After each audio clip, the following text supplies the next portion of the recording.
Evening.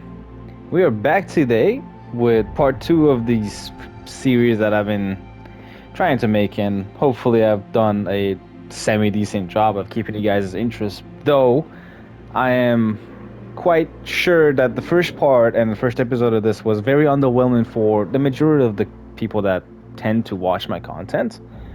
But again, as I've said, we are starting from the very basics, the most like things you wouldn't even consider or you might just naturally do by just clicking on any game, right? This is pretty much a process from the very least to the most advanced things you can think of.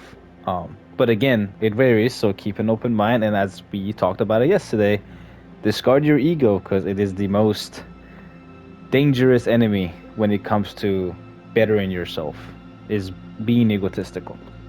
And it's something that I see a lot of people around me, friends and just people I've even watched or listened to or observe on Twitter, that it's a struggle everybody goes through. It's like that ego. It's like they think they're better than what they're doing. So again, just drop it. It's not going to do you any good in this process. So yesterday we went through the basics, the very basics, and today we're going to go through the more mediocre-ish type of stuff. We're not quite at medium level yet. I might segue into it in the same video, but for the most part, we did talk about how to train and doing all the tutorials. We talked about doing your settings and all of that, right? And we talked about the fact that you should probably just start on easy or normal mode because the game has a process of teaching you and expectations of your levels and how you might progress as the game goes on. So by now, I'm hoping you have beat the game. You've managed to actually complete the game and go through it once. No matter how you went through it, as long as you finished it, you should be fine. Now comes the part where you better yourself in individual skill sets. And your best friend, as always, is training mode. But if you don't want to do training mode, you can always go to chapter select. But the process I'm suggesting would be a little bit more friendly. And I've noticed it myself in action. I've actually labbed 2 enemies in this game, besides bosses. The Claw Ninjas, just because I was interested in to see how they play out, and the normal enemies, because they're just always there. They always spawn. So, granted, just practicing against the normal enemies is not much. They're the most basic enemies, so you do tend to just get rid of them pretty easily. However, the thing is, the normal enemies are the things you fight the most out of all of them. So the one thing I want you to do here is do all these settings. So bring the enemies up, put them on normal, enemy health on always full, dismemberment, you can have it on just because you can lab dismemberment a little bit. Enemy spawn location doesn't matter, just put all this stuff to always full, bloodline gauge always full, berserk gauge auto recover, don't put it on always full, and just this. And just for the sake of my own sanity, I'm gonna go on Ryu because he's the most simple character out of the 2 of them right now. So let's keep it very simple. Oh, the one thing you can do is just get timings down in attack patterns. So that's unblockable. You don't want to block it. You can block those attacks though if you don't want to clash with them. Get the timings of these down. So with every enemy, you can mostly block most of their attacks. Right? That's your blocking. There's a range attack where you have to dodge out of it. If you're in clean mode, you can block those attacks. And then try to practice perfect timing. Like, what's a good time to block the attacks? And eventually you get it down.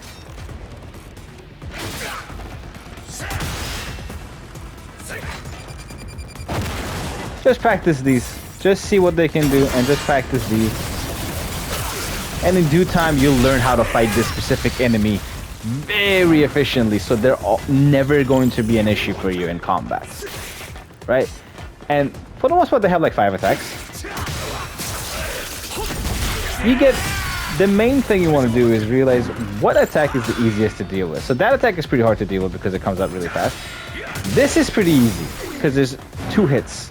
The first hit kind of preps you for the second one. The second hit allows you to work in a parry. So if you know how to do a Fatal Flash, which you should know if you've done the tutorials like you were supposed to last video, you know that if they do that move, that's practically an insta-kill. You can always kill them off with that. Every single time. If you get this down, if they do that double hits, which is the only time they do 2 hits, that's the end of them.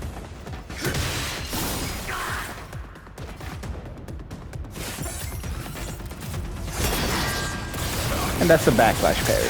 Backlash parry works like Fatal Flash, you just have to be in gleam mode.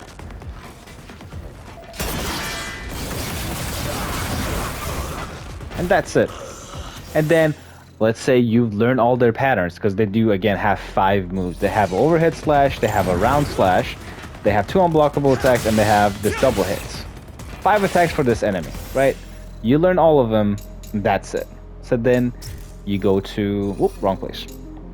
You go to training settings and say, okay, let's say I struggle with the, let's go with the enhanced DDO soldiers. These guys have, actually no, that's the same type, just more enhanced, wrong enemy type. Where are the commandos? There they are, DDO officers. All right, so let's say you struggle with these guys. I haven't labbed these guys, so I don't know their patterns. Stop talking, he's attacking. For those attacks, you just have to interrupt them. That's 1 rising slash. That's 3 attacks, and there's a gap on the 3rd one, correct? So if he does that move again, not this one. No dismemberment, interesting. They probably have a long range attack. Ah, it's a launcher too, but you can't block that. That was my first time trying to parry that one, I got it done. Interesting that backlash parry doesn't instantly delimb them. I'm very curious to see if Fatal Flash does that. It's hard to parry these guys. Oh, and they do have the shurikens. You can't Fatal Flash in the air. See, like, all these stuff, just labbing, is so good because you realize what the enemy is capable of.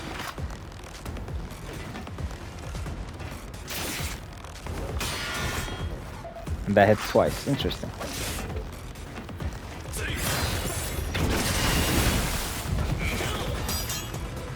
Please don't shuriken spam me, just fight. See, there's a gap so you can work in a perfect block, or probably even a Fatal Flash. And you'd realize the range of some of their attacks, so some of them close in pretty fast. So like that one is like a closer. And they can jump forward. You learn all this stuff and you can work in your parries, your perfect dodges, everything. So this is the thing with labbing. You just sit here, get hits or not get hit, and you just work in everything. And if eventually, when you do come across these guys in battle, you won't struggle at all. They will be a non-factor for you. That one's a little bit hard to dodge. Stop it. Yeah, Fatal Flash is very nice. And that was a new attack we haven't seen before. But yeah, the enemies are designed that if they are multi-hitting you, there's usually a gap between their attacks that you can work in a parry. Why doesn't the camera breathe? There we go.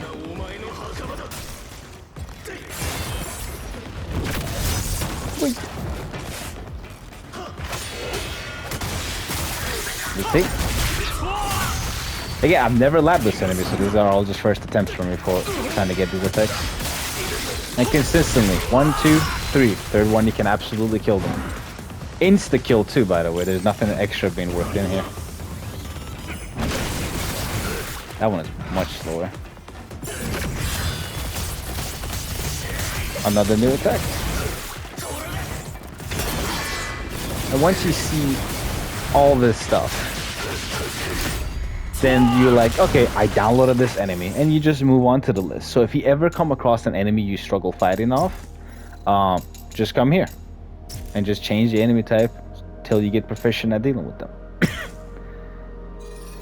For bigger enemies, this is very important because you can't deal with these guys as easily as the rest of them.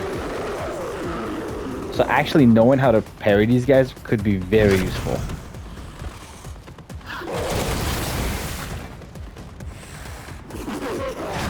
Yeah, too much fight.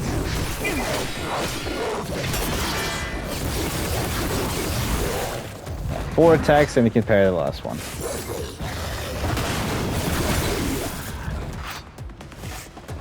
And you can hold block most of the time. We don't actually have to, like, you know, you can just block. Don't worry about perfect block and everything.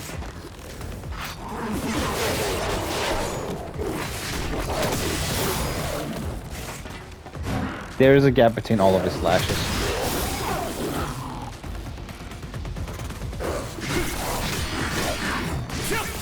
Oh, a little too slow. I do think the parry timing is a little too strict on this game, personally.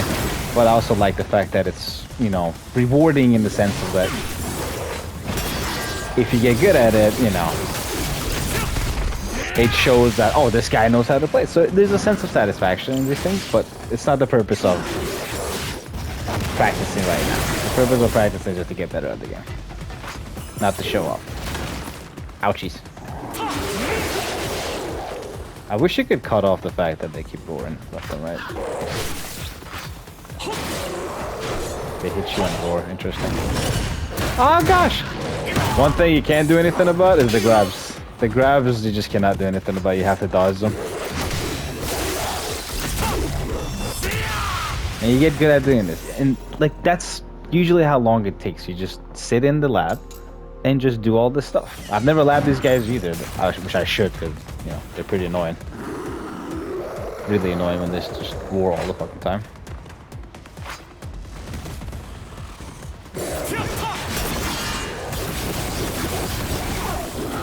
Interesting, that backslash doesn't parry. Healing them instantly. What this does. So Fatal Flash is stronger than backslash parry. Interesting. I just discovered something new in the middle of recording.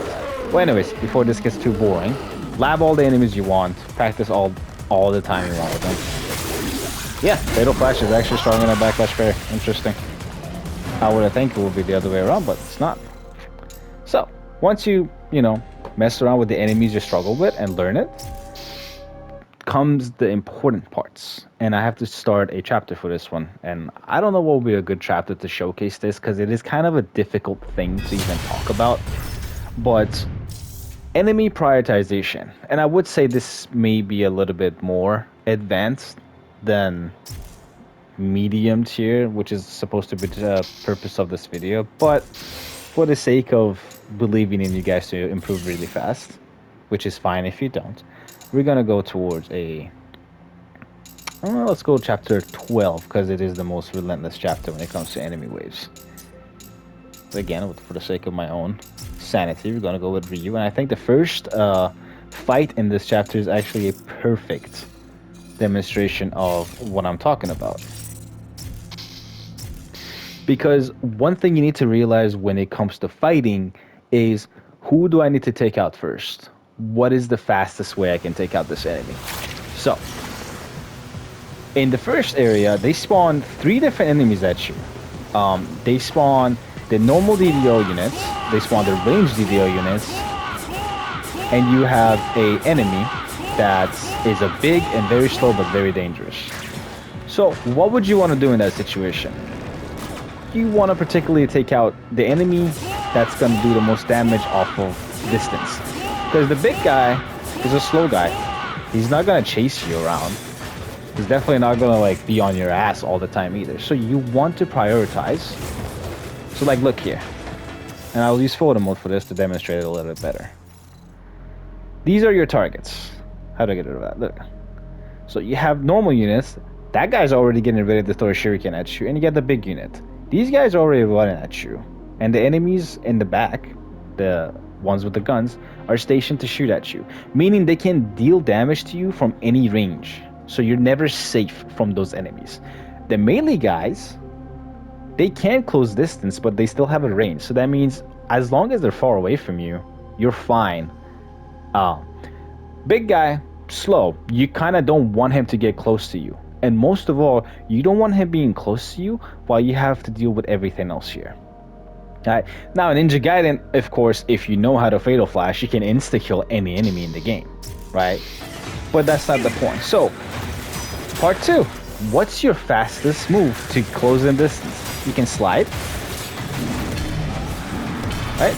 Or, one thing I like doing is lock onto the target I want and flying swallow towards them.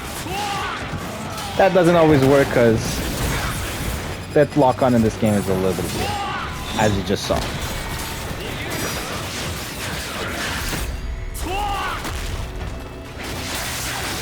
And now he's dead. As easy as that. You don't have to do anything extra to deal with him. No more range enemies, right? Incorrect. There's one more still here. Wow, that tracking is insane. Now the range enemies are almost all out.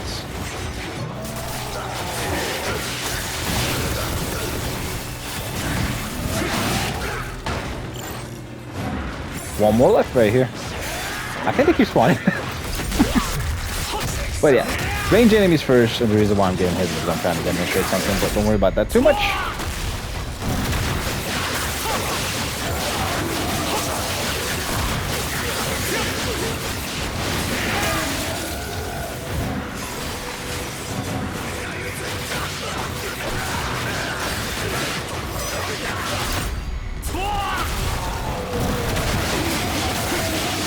You usually want to focus your UTs on these guys. And he's dead too. Accidentally. As you saw, we just went through it. The other enemy did the two-hit. The rising slash into the down slash. And I showed you guys how easy it is to counter that, and I demonstrated it on camera, live. So you know that the labbing does work.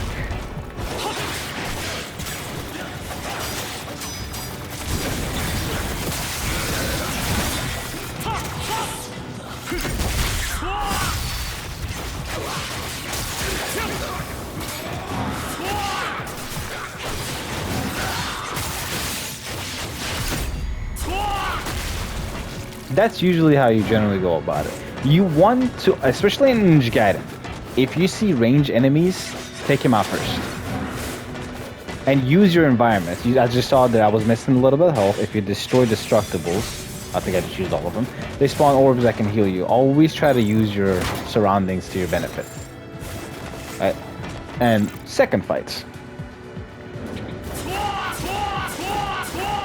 Now you can just, you know, do something as simple as this and just everybody's dead, right? And you don't have to worry about anything.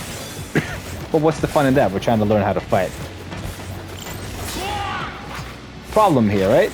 Enemy with rocket launcher. You definitely don't want to deal with these guys ever. And now you have two enemies long range too. Now with Ryu, he doesn't have too many long range tools, so you're kind of forced to use this.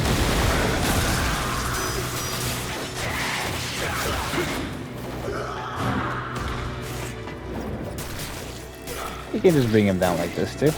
But you want to target him with Nympho to get rid of these guys instantly. With Yakumo, he has many tools to deal with long range enemies.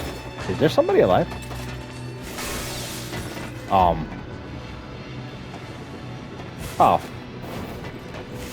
Hey, buddy. I'm not gonna go through the whole stage. This is just for the sake of demonstration to how to prioritize enemies. And I think that should be enough because the rest of this is pretty slow. But for the most part, that's how you want to go about it.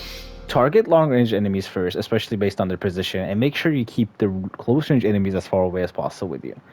And the best place to kill enemies without getting interrupted by melees is usually in the air. I thought it would put me behind the checkpoint, but it didn't. So, that's the very basics of combat when it comes to prioritizing who you want to take out first. The fight could have gone cleaner, but again, trying to talk, demonstrate what the enemies do and all that, it's bound to lead into the wrong places most of the time. And the second thing is, and I'm guessing this is going to be the part where most of you struggle with, is bosses. Bosses are the most non-factor when it comes to practicing in this game. Let's go with the most simple and fair boss in the game so far. Quite easy too. The way you want to lab bosses is just have as much patience as possible. Just sit there, wait for them to hit you, try to react, try to learn their pattern, try to get everything down. Oh, everything's fine.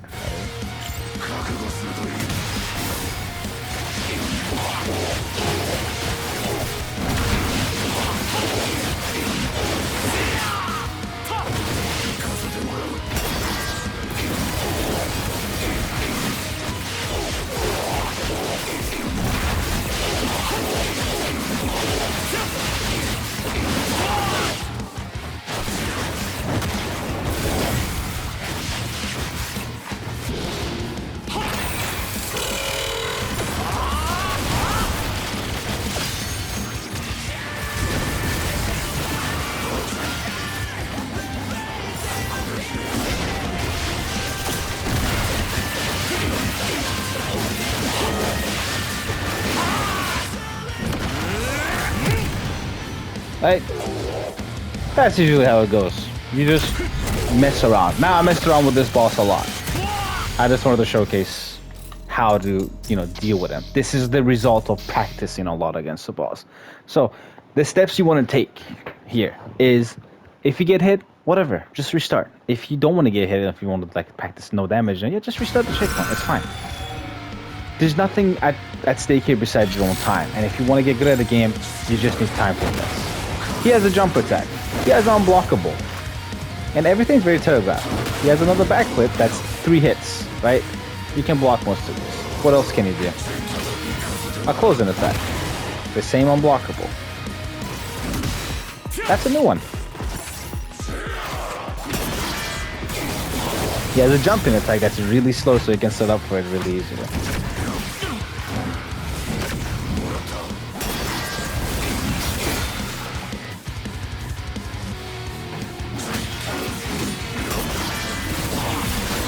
And you just keep it up. You just learn all his attacks. That's all you do. You get hit, it doesn't matter. If you reach 0 health, you just re-practice again.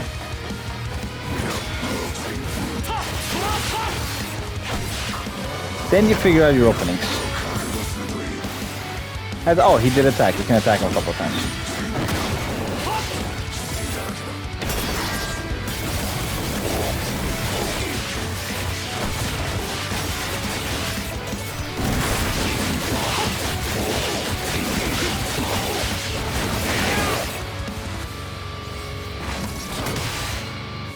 He's open after perfect parry for a very long time as well.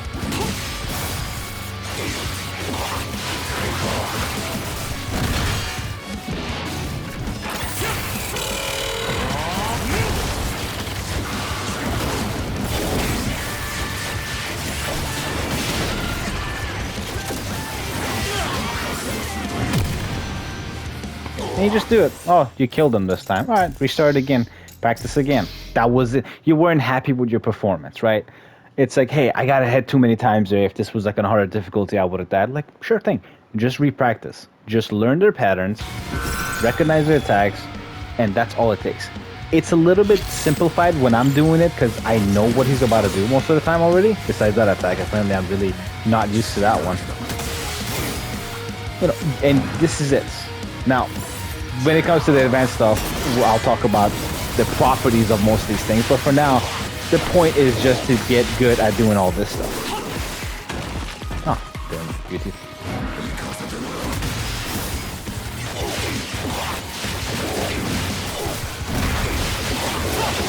And the combos is really important too. You need to know how many hits you can get before the enemy gains control, right? So 1, 2, 3, nothing. You don't have any opening on that one. 1, 2, 3, 4, 5. You got dashed out.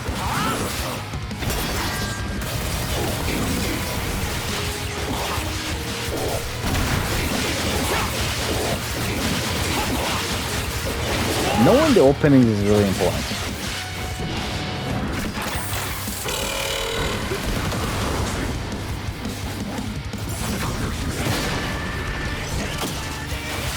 Very open there. And you see his attack properties change on the phase too, so you practically need to re-practice what he's capable of in the second phase.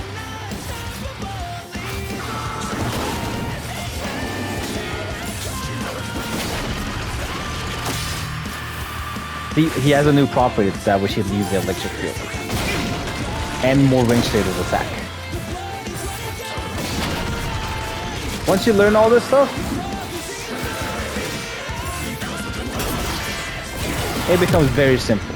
Because he did that attack multiple times, now I'm used to his timing. Right? That's the process you want to take with trying to get better at how to deal with bosses. And honestly, it is literally as simple as just keep retrying. Retry until you're happy with your run, whether it looks sick or whether it doesn't. And I did the proficient hunt. Wow, too much Monster Hunter. I did the proficient battle on the first go around, so you guys see the fruits of the labor, you know, that I've put in by practicing. I can do this because of how much I played, which I think I have like 115 hours on this game so far. I've stopped playing it for a couple of weeks because I want the rest of the player base to catch up a little bit. I feel like I played the game too much, and now I'm like, you know, not seeing anything new with the game. Like, people's creativity has escaped me a little bit, so I'm, you know, sitting on it. But besides the point, even if I'm rusty, because of the visual memory and the muscle memory you've built up by practicing these fights, pardon me, you can deal with most of these things very easily. All it takes is just do not get discouraged and just keep practicing. I would love to go into more detail on this one, but I think the way I have it planned out is better.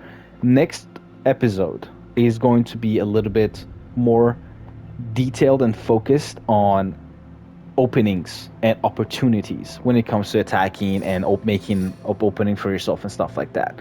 Those are more important because after you take out core enemies, you need to know how to deal with the enemy that you didn't want to deal with because they're too dangerous. Because range enemies, they usually have one or two attacks. They either shoot you or try to knock you back so they can put you at range again, right? So taking them out doesn't take too much effort, especially in this game. Long range enemies get like one shot, two shot. They're pretty easy to deal with. But the close range enemies have multiple moves. They can block you midway. They can dodge you midway. You need to prepare for them differently, right? So in the next episode, I'm going to talk about opportunities and how to make the fight swing into your favor. So far, episode 1 was about making yourself comfortable with the game and just having your fun with it on the first go. But if you want to push it a little bit further, if you're not want to just drop the game after one try, then you get to this step, which is training. Training starts with learning enemy patterns, right? Practicing and see how you perform against those patterns, and then knowing what enemy to take out first in an encounter. It is very important to get rid of the most troublesome and annoying enemies, which are usually the range enemies, in any game first, so you can comfortably duel the close range ones. And after that, you deal with bosses. Bosses are a big hurdle. That's why they're boss enemies. They're uniquely designed. They have more moveset. They hurt a lot more, so you need to know their patterns as well. And thankfully, most of these boss fights are one-on-one, so you only have to worry about the boss and one encounter. So then it becomes, how do you take out the boss as fast and efficiently as possible?